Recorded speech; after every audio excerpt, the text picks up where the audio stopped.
and gentlemen, thank you and welcome to another segment of Razor Sharp Sports. I'm Razor Ramon, and I'm here and have the profound privilege of having Fabian Montes, Arizona's newest prospect here in the state. Fabian, thank you so much for taking some time out of your day. Thank you, I appreciate it. Thank you guys for coming. First off, Fabian, I became a fan earlier this past year. Yeah. You know, you had your first fight back in November of 2021. Made your pro debut at the Mesa Amphitheater. It's held outside. You know, it was different. It wasn't in Phoenix. It was in Mesa. That was the first time they kind of did something like that. You came out with the victory with the majority decision. After that, you took a 5-month layoff. You had a head injury. What happened for you to cause that head injury? Unfortunately, I don't know the real reason, but I took a trip to Mexico and I came back with my head hurting a little bit, and I don't know where my dad and my mom noticed a little bump behind my head, and then you know, I'm a boxer, I keep getting hit in the head, and then I don't know, it started growing bigger and bigger and it started causing a lot of pain, especially at night and in the cold. And then we went to the doctors, and then I still don't know what it's called. It's something with the L, but I guess yeah, it started growing and it started hurting as I kept getting hit, and then we took the decision to just we took some pills and they said that it was gonna go down, but I don't. It said it's a 50-50. I don't want to risk it. Then I'll have to take the whole year off. So wherever they take it out and then we'll take a little break. Yeah, that's how it went. Yeah, because I remember watching you, coming out. There, it was a huge promotion for you, and then afterwards it was kind of silent a little bit. Yeah. And I think the first time I had heard that you had an injury was on your TikTok. And we'll get into that later. Yeah. And I remember you posted a video like, hey, I'm out for a little bit. Yeah. But getting back to that, you came back after your time during recovery, but it wasn't really recovering. You were still training. I was still training. I was still doing everything the same. Yeah, you were doing everything the same. You're still training even during, right after surgery. You just wanted to get back in. You came back, you made your in-ring return back in April. It was huge. Yeah. You came out with a banda and everything. Yeah. Like, I was there too. I know Reese was there too, young Reese. Yeah. We were sitting behind him, and they were hyped when you came out. Everybody was like, this is insane. Yeah. You came out with the TKO victory in round 2 against a very tough opponent. This dude was saying that he wanted to knock you out. Yeah. He was strong.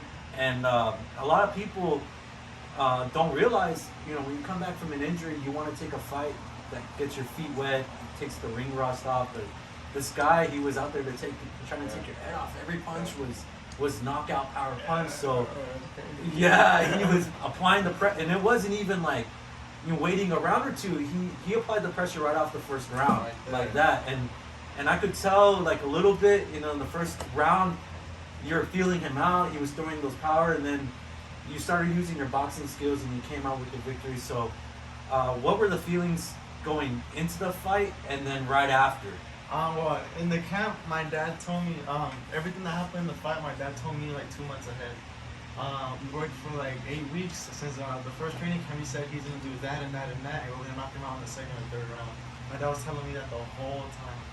So basically, we knew what he was gonna do. You know what I mean? And I know I could have got an easier fight, but I didn't want to. My dad, we had 3 options, and then I chose that one because he's an exciting fighter. So I was like, I want to make a little statement too. I don't really care how much or how hard he punched or anything. And then, like I said, we knew what he was gonna do in the fight. I was worried. I was more nervous because I wasn't nervous. Right. You know what I mean? I wasn't nervous at all for some reason. So we had a good game plan. And I went in the ring, I felt his first punch. I don't know if you guys saw that he hit me once. He hit you once on the side. Like, oh shit! Yeah. But after that, I was like, we're good. And then as time been going on, I saw that he only threw 3 punches, and I started reversing. I was like, boom, boom, boom, and I kept moving and countering. And then once we went in the corner, my dad was like, right here, it's time to apply pressure. Let's get him out of there. And then he did it in like 1 minute and 30. And then after that, it was very exciting. I was in the corner. I was hurting for like 30 seconds straight. I was like, when is the referee gonna stop it, bro? Right. I was like, come on. And then after that, the feeling of just, it was a feeling. It wasn't more like, it wasn't like we did it. It was like this is everybody, like, how because being out for so long, you were just itching to get back in there, and then finally being done, you're like, after that happened, I was like, you guys see like what we do, like, right? Like that's how we get it done. That's what we're gonna do. And I knew of that injury, you like coming back from the surgery, and I knew this fight was important. Yeah, this fight was really important for me just because of the injury, and then people thought, I don't know, people actually called the guy and told him how I fought. People from here were like, everybody wanted to see us lose. Right. Me, all the coaches, everybody. And I don't know if you noticed, did you see him fight last time? The guy? I didn't see him fight last time. He actually doesn't fight how he fought right there. He started, because I don't know if you guys noticed that I switched from orthodox to southpaw. Right. And he started doing that. He doesn't do that. So people were telling him how I fought. And then, like I said, it was a good feeling just to prove everybody that. Like, it was an exciting fight, and I was a little. I'm not gonna lie, I was a little worried coming back from the, and the way the guy was throwing his punches. Trust me. I know. Yeah, but I knew halfway into the first round, that's when you're like, all right, I'm just gonna outbox this dude, and you started doing your thing, and you came out with the victory, and it was huge, and I was really happy for you to get that Thank win. you, I appreciate it. And I know that was a big important thing, but.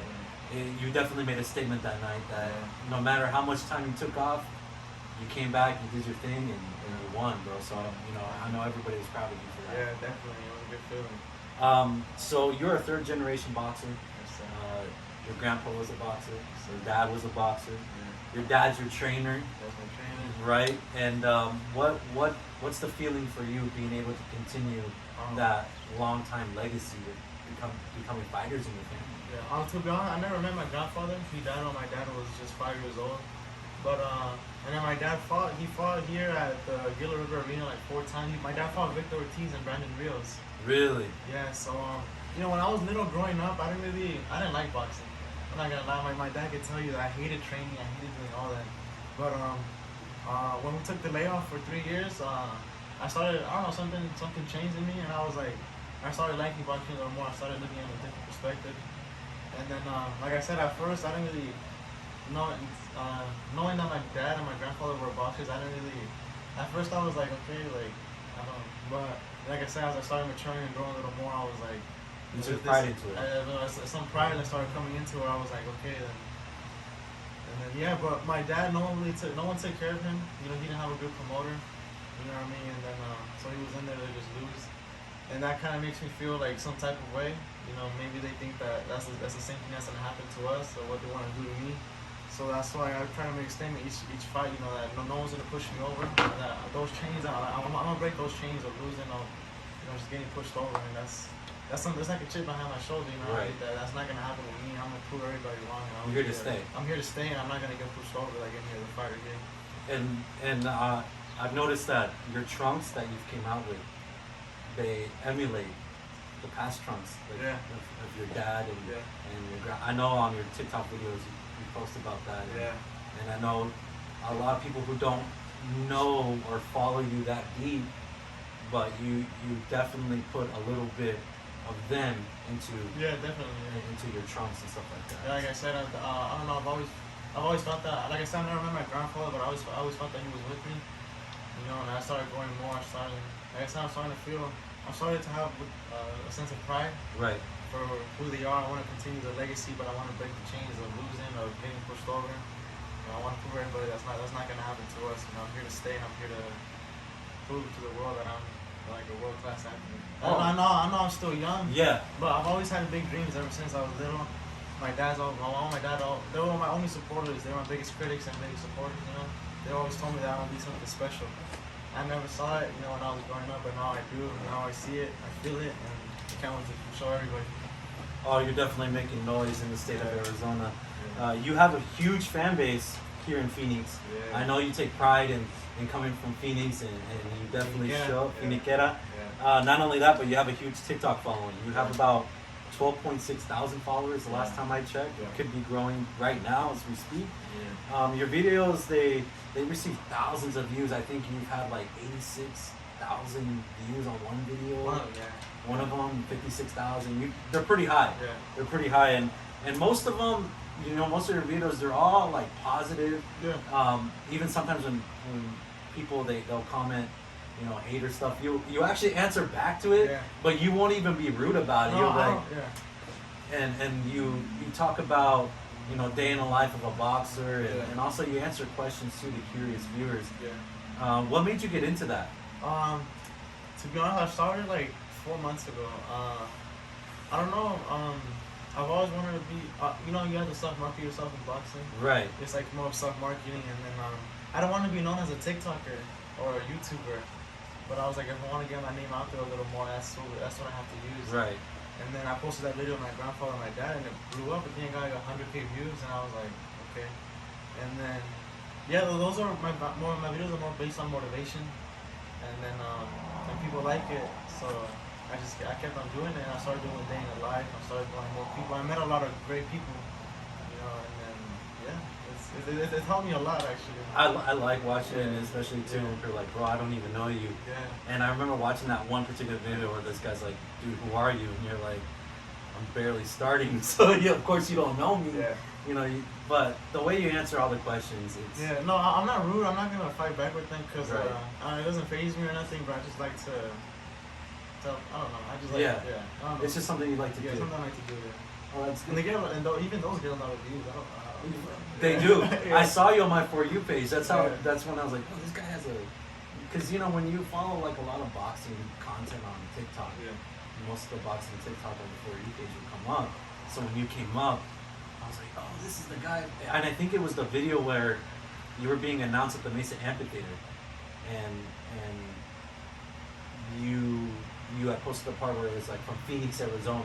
Okay. So that was the first video I saw, and then Yeah. after that I followed you. Yeah. And so I thought that was really cool for you to do.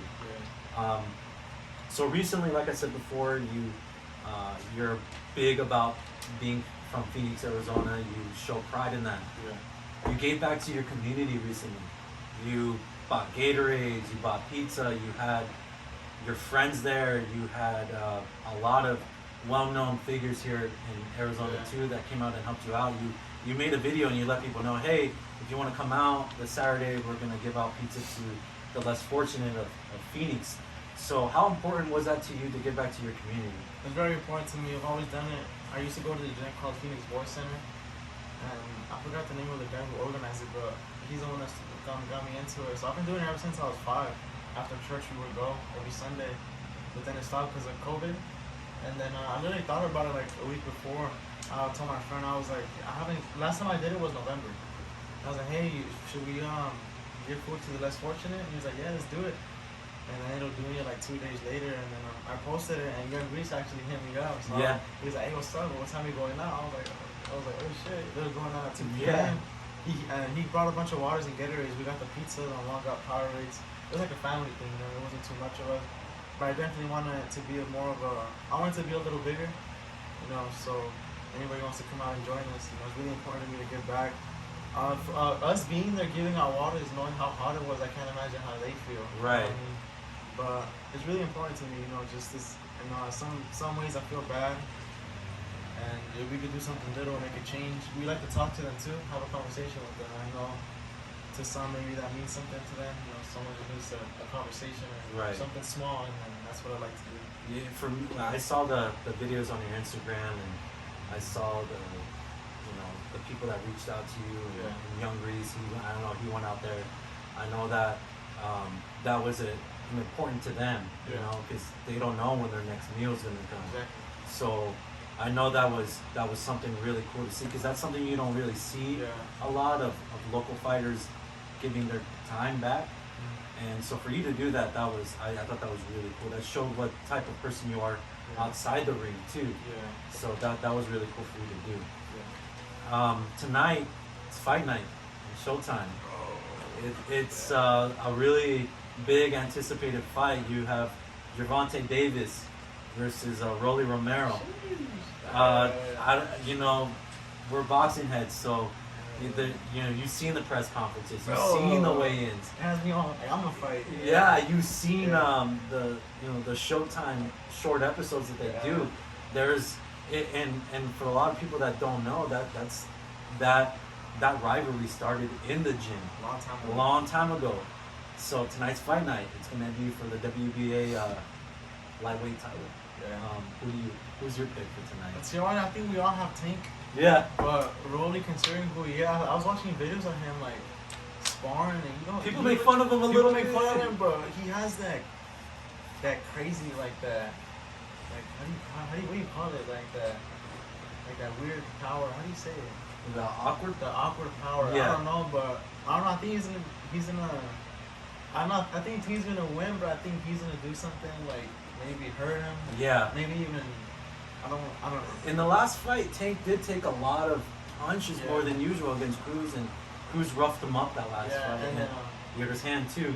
Yeah, he hurt his hand. So and Rolly's dirty. Yeah. So they're both dirty in some ways. So that's gonna be an exciting. You guys don't want to miss that fight. It's today at what 8 o'clock? 8 o'clock. I can't wait 6 for that starts. fight. Coverage starts at 6. That's one of those exciting fights. Like who was it? You know, Roberto Duran versus Sugar Ray Leonard. Yeah. Something like that. That's something that you think about of a fight when you're like, oh, that's gonna be a dog. And this is the type of fight that boxing fans are gonna like. No, non-boxing fans are gonna like. Right. You know what I mean? That the whole world's gonna be like. People are gonna be like, all right, I want to buy this. this. They're talking shit to each other. Right. So yeah, that's gonna be a great fight. I can't wait. It's to like watch it. Oscar De La Hoya versus when he fought Fernando Vargas. Yeah, like a bunch of shit Bad talking. blood. Yeah, It's a bad blood type of fight. Yeah, and I you know how after they fight, they shake each other up. Yeah. I don't think that's gonna happen. So that's bad blood. I don't even think they're gonna even touch gloves before I the don't fight, even think they are. unless they force them to. Right. Yeah. I don't think it's gonna happen, but Yeah. I agree with you. I have Tank on that fight too. But Like I said, Rolly can do something crazy. Rolly could do Like you know what happened with Canelo and Duval. He doesn't have that much skill. a lot of. I wanted to tell you too. A lot of upsets have been happening lately, so it could continue for tonight. You never know. It's something to think about. It's going to be an exciting fight. I know people should tune in and definitely watch it too. Yeah, you have to watch it. I don't know. Yeah. One question I wanted to ask you too. What was the first boxing fight you remember? The earliest memory you remember watching as a kid? Like I know you didn't like it, but like what was the first fight you remember, live or on TV? What was the first fight you ever watched? To be honest, I don't. Probably about watching my dad's fight. I don't know if you see a little TV, old school TV. Mm-hmm. I was always watching my dad's fights. That's the earliest I remember. You know, what I mean, like I said, I wasn't really too much of a big fan. I just always watched my dad. I don't remember seeing my dad training or nothing, but I think I've seen him spar once. I remember something a long time ago. But other than that, just watching my dad, or I remember when I first watched Mayweather versus Victor Ortiz. Okay. That's one of the first fights that I remember like watching it. And after that, I started liking Mayweather. Oh yeah. But like I said, I started growing like more of a like, you know how do you say it? Like I started enjoying and liking boxing a little more like a little bit like 2 years ago. Okay. It's like it's not like I didn't like boxing and I wasn't training. I was always working hard. I was starting school for it. I was always training every single day, running the mornings. But like I said, I didn't have like that love for boxing. You know what I mean? I hated it. But now that I'm training, I enjoy everything. I don't like waking up, but yeah. But I enjoy all of it. You know, it's in me. When I'm not boxing, I don't feel like I'm myself. Like I'm not doing anything. Right. When I'm boxing, I feel like that balances my life in and out the ring. And, yeah. So you enjoy it a little bit more now. Yeah, I enjoy it a little more. Like I said, it balances my life. You know, keeps me going. Without it, you know, I don't know. I feel like empty. You know what I mean? Right. Yeah. I'm not even exaggerating either. Like, I don't know. Just without it, I don't think I'd be anything. It completes you. It's a part of you. It's a part of me. It's a really big part of me. That's good. Yeah. Last question I'm gonna ask.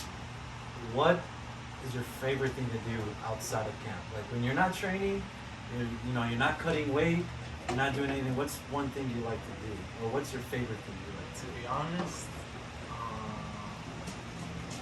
don't know right now. It's hot, so I wouldn't go out right now. Right. I just like to hang out, be with my family, watch movies. Something indoors. So something indoors, It's, I just like hanging out with my family, watching movies, kind of just chill. eating, chilling, going out with my friends to eat. Just small things like that. I was actually at my last fight I went to with my parents. I was going to Acapulco, so we went to the beach and all that. But other than that, it's kind of just. I'm a boring guy, Yeah. Just like the show. I've been watching the All Access from Errol Spence and Lucas. Oh, okay. And then Tank versus Rolly. I just like to hang out. Right. Just kind of even when I'm not boxing, I'm doing something with boxing. Right. You're learning. Yeah. Something. Yeah. That's hey. you train hard, you kind of want to relax afterwards, so there's no problem. Do you have any social media, anything that you want people to follow you on? Yeah, you guys follow me on Instagram, it's Montes Fabian. On TikTok, it's Fabian Montes 3. And that's pretty much it. You guys can find me there. You'll get to know more about me. And yeah. Well, Fabian, thank you so much. Thank you so Take much. some time out of your day. Thank you. I'm Razor Ramon on Razor Sharp Sports, and that was Razor Sharp. So, Thank you.